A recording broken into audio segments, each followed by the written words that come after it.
Next one we got up. Another tough call. It really is. It's the Patriots going to the Jets. First game without Brees Hall. First game after the trade, getting James Robinson up there. From the reports I've read, Saleh wants to go with the hot-handed running back. So you got Michael Carter and you got James Robinson up there. I can't help but to feel it's going to be a little bit more put on Zac Wilson's shoulders here, but we'll see. And the Patriots obviously coming off that stinging home loss where they were flat out embarrassed by the Bears. I mean, let's be real with it. And I think Belichick afterwards, with him stumbling over who's going to be the quarterback, and this was my plan, I think he was embarrassed as well. How you like this one, Eddie? Yeah, this one's tough because you're gonna want to look for the Patriots to bounce back here, but you just don't know what this Jets offense is gonna do now with a different look in the back there. You touched on before in the Denver game how Brees Hall, Brees, You got it. yeah, Brees Hall broke off a huge run that dictated a large chunk of that game, and that very well may be missing. And we won't know it until we watch this game against a decent run, middle of the pack Patriot run defense.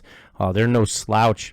So, it's tough for me to pick the Jets here because, let's face it, that Jets team doesn't ever have good success against the Patriots, man. I mean, even that Wilson a season ago, all those interceptions in that one game against the Patriots. I'm not saying they have his number because it's just way too early to say that, but I just wish that this was the second game that I got to choose and they already had played and I already got to watch them too in action together with the guys that are on this team here. But I'm going to go New England Patriots. I'm going to look at the Patriots here to bounce back and maybe control the run here. I mean, it's you look at the numbers, they're letting up more, almost as much as they're scoring the Patriots, not so much the Jets.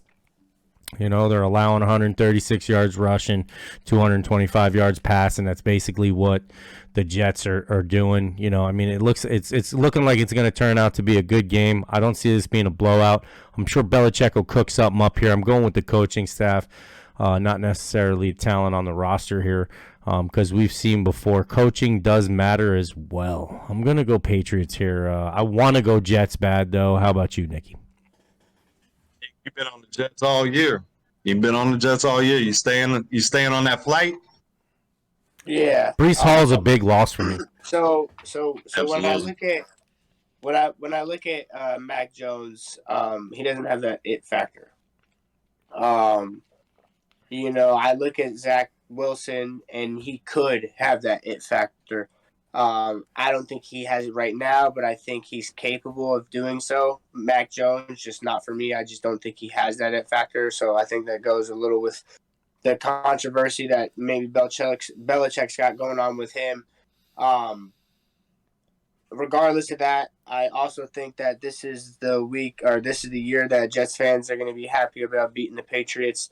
It's going to be the New York Jets this week. They're gonna beat the Patriots. I disagree with the run game situation. I like that they're actually going to go with Michael Carter at number one and have James Robinson. I'm sure Robinson's going to get his play, but he's going to be more of that cushion third down back kind of guy and doing his thing.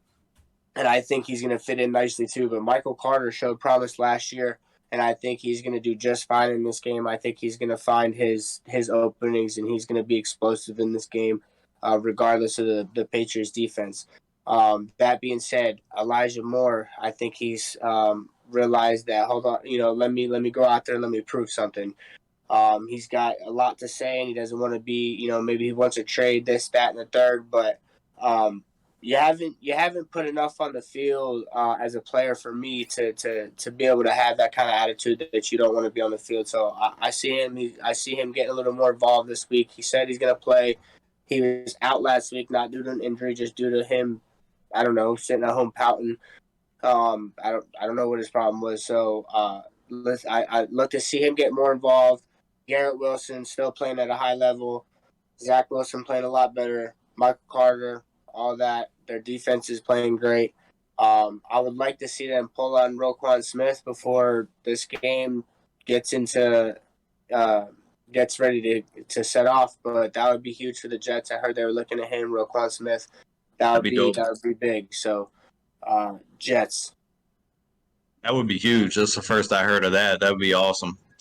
For both organizations, I think Roquan would be a centerpiece gem for that Jets defense. Absolutely. Any defense. That would be a great get. Any defense. I think this is a big game for Zac Wilson. This is his third game off the injury, third game of the year. It's going to be necessary for the Jets as an organization for their long-term future, if you want to climb the ladder successfully over the next couple of years, that Zac Wilson is not hidden. They've done a good job the past couple of weeks of just the run game. Defense has been phenomenal, and we don't need Zac to do too much. Eventually, there's going to come time where Zac is going to have to utilize these great weapons at his disposal. I think it's a step forward for him. And even what you had mentioned off of his performances against the Patriots last year, where they absolutely just had him completely fooled, which is something that Belichick does do to young quarterbacks. Let's not get that twisted. But I think this is a big game for Zac Wilson. I'm going to go Patriots, though, because I know I can count on Ramondre Stevenson. He has been great since he took over full-time for Damian Harris. There's no reason for them to turn back to Damian Harris. I said a year ago, even before the season kicked off, the first game I seen in the preseason of Ramondre, I said that's a 1,000-yard back right there, and he's going to be a 1,000-yard back this year. There's no doubt about it. The rest of the offense, the quarterback position, you're absolutely right. There's nothing special there. That's going to be something that they're just going to have to deal with, and ultimately that'll what will hold the Patriots back over this season. They're going to have to figure that out at some point in time, because I don't think Mac Jones is it either. I've been really critical of him since he got drafted. I'm not a big fan. But that defense is going to be ticked off about what happened last week. And missing Breece Hall is going to be a pretty big deal for the Jets offense, because he's accounted. You can even go back to the Miami game when he caught that 80-yard pass. He's been the big play guy because Zac Wilson is not throwing the ball. You're missing Davis, so you got Wilson. You get Elijah back into the fold. He's going to have to produce more, and I don't think he's going to just all of a sudden go from 0 to 60 in this game. I think he's going to make some progress to it, but I think the Patriots end up coming out on top on this one. Maybe the next matchup in 2 weeks they play again. Maybe it's a different story. Maybe I'm going Jets at that point in time based off of what I see from Zac Wilson. But this time around, I'm giving it to the Patriots. Coaching, getting that taste out of the mouth, veteran team, and they can run the ball and play defense, and you can get a win like that. And I think it's going to be a little bit tougher for the Jets to stick to that same recipe of what's been working before. The next game.